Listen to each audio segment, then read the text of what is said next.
Dans la nuit du 28 au 29 octobre 2017, Jonathan Daval a tué sa femme Alexia.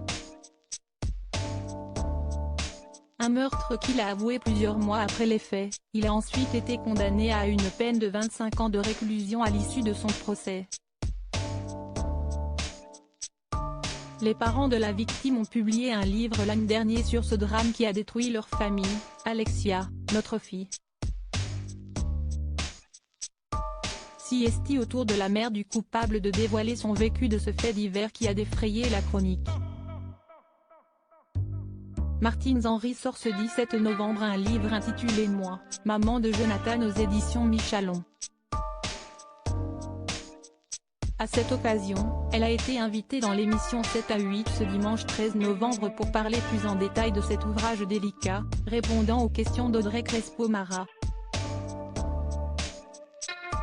La journaliste interroge sans détour cette femme et elle répond le regard franc et sans se dérober aux interrogations les plus complexes. À travers son livre, elle souhaite montrer les choses d'un autre point de vue, le sien, celui de la mère d'un criminel. Au cours de cet entretien, Martins Henry assume son soutien pour son enfant qu'elle va voir très régulièrement au parloir.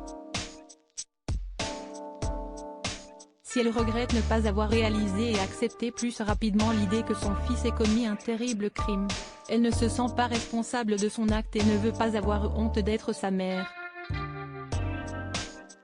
Devant les caméras, elle fait aussi un portrait parfois peu flatteur de sa belle-fille défunte, expliquant avoir été mise à l'écart du couple par cette dernière.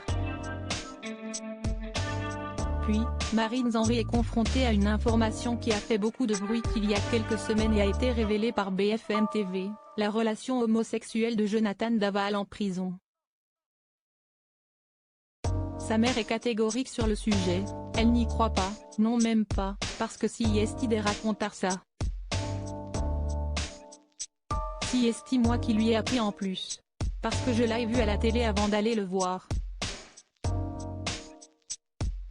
Ça m'a choqué, je me suis dit, mais qu'où est ce qu'il raconte? Ce n'est pas possible. Point, il m'a dit, si est-il du grand n'importe quoi. Point, non non non, je ne suis pas comme ça. Elle réfute totalement la thèse d'une homosexualité refoulée, si est absurde. Ça a bien été raconté qu'il avait des rapports sexuels avec le papa d'Alexia. Vous y croyez-vous?